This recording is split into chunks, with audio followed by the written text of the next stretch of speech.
Welcome to Chrono Tales, a place where time, myths, and human nature collide.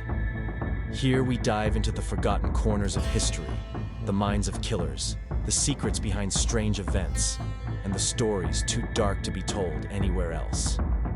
Every tale you hear is drawn from the past, from the shadows, and from the people who lived it.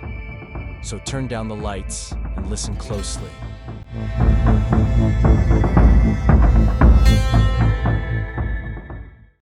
Whispering the same lie, that you should always be better, do more, have more, become more, and only then you'll finally be happy. But what if that whole idea is wrong? In my experience, life doesn't reward perfection, it rewards courage. And everything else, all the self-improvement, all the life hacks, are often just fear, cleverly disguised as progress. I used to pity the men trapped inside fluorescent gyms, chasing the shape that Calvin Klein told them was real masculinity. They sculpted themselves like statues, yet somehow looked hollow inside. Is that strength, or just a prison with better lighting? Self-improvement, as Tyler Durden once said, is masturbation. But self-destruction, that's another beast entirely. It sounds brutal. Spitting on the world, burning your bridges, dying in the gutter. But that's not what he meant. Not really. In the old Nietzschean sense, to go under means to destroy the small self, to let go, to descend into the hardships you've been running from, and die to the identity that's been choking you. Without the courage to shed your old skin, you'll spend your whole life suffocating inside it. You cannot reach new lands unless you have the guts to lose sight of the shore. Courage is the real engine of life. It's what builds our vitality, our fire, our drive. Being dangerous, that's what makes us feel alive. Only those who dare to go under can truly rise above and become something new. Nietzsche wrote, "What is great in man is that he is a bridge, not a goal. What is lovable in man is that he is a transition, a becoming, a downgoing. Only those who descend willingly can ascend with meaning." Downgoing, that simple yet terrifying act of facing life head-on, is the heartbeat of all transformation. Most people avoid it. They polish the surface of their lives, but never step into the depths. They chase comfort, not courage. They fix the cracks in the wall, but never rebuild the foundation. And then they wonder why they still feel empty. Imagine two towers. One is the life you live now, fragile, cluttered, full of scaffolding you call self-improvement. You've got your discipline floor, your balcony of dreams, your attic of anxiety, your basement of addictions. The structure seems sturdy, but underneath, a sea of fear waits, dark and endless. Across that sea stands another tower, the life you truly want.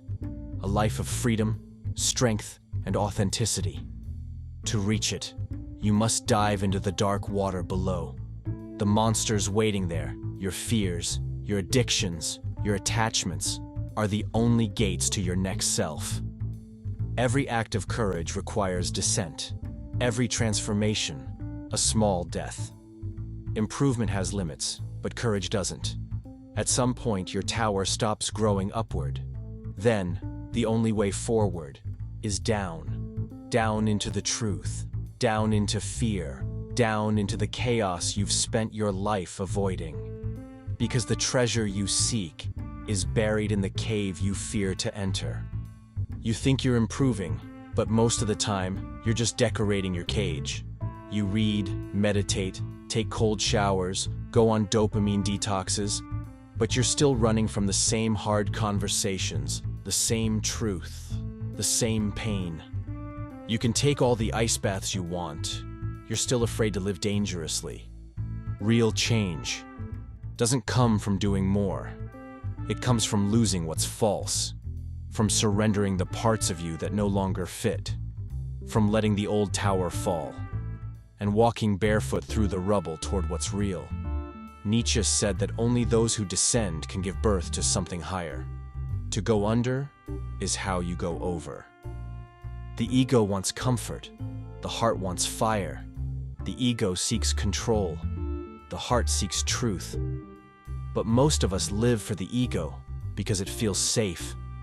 We stay in broken relationships. We chase meaningless goals. We cling to habits that keep us numb because the alternative is too painful. And so, fear becomes our god, quietly ruling us from the shadows. You can't transcend fear by thinking about it. You have to move through it. You have to step into it, like a storm. Nietzsche said, to harvest the greatest fruits from existence, one must live dangerously. That's not a slogan, it's a warning. It means the path to your higher self always leads through the dark. To follow your heart is to enter the labyrinth. It's not peaceful, it's not clear, it's not easy, but it's real. The heart never gives you a map, only a direction. It whispers, there. That's the way. And that way always demands something of you. Your comfort, your pride, your illusions. People talk about following their heart as if it's an Instagram quote, but your heart doesn't care about safety. It will lead you toward what both terrifies and excites you. The path of greatest resistance is often the only one worth taking. Leaving the love of your life, quitting the job that's killing your soul, writing the book no one believes in, facing the addiction that's been eating you alive. All of it is descent. All of it is downgoing. And in every downgoing, the heart cracks open a little more. Through that crack, light enters. To die to your old self isn't tragedy, it's initiation. The descent is the ritual of rebirth. Just like Dionysus, Nietzsche's god of becoming, who tore himself apart to be reborn again in chaos, so too must we fall to rise.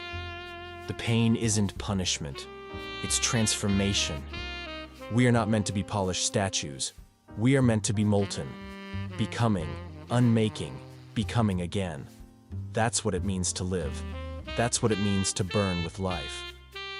When Nietzsche said he loved those who live their lives as great downgoings, he was praising the rare few who live with hearts unguarded, willing to lose everything for truth. Life responds to courage above all else. Not skill, not knowledge. Courage. Because courage is the will to face the unknown and step into it willingly. When you do that, life itself bends around you. Doors open. Energy returns. Meaning floods in. You stop existing and start becoming. So don't ask how to be better. Ask how to be braver. Don't ask what will make you happy. Ask what will make you alive. The answer is always on the other side of fear. To live dangerously is not recklessness. It's reverence.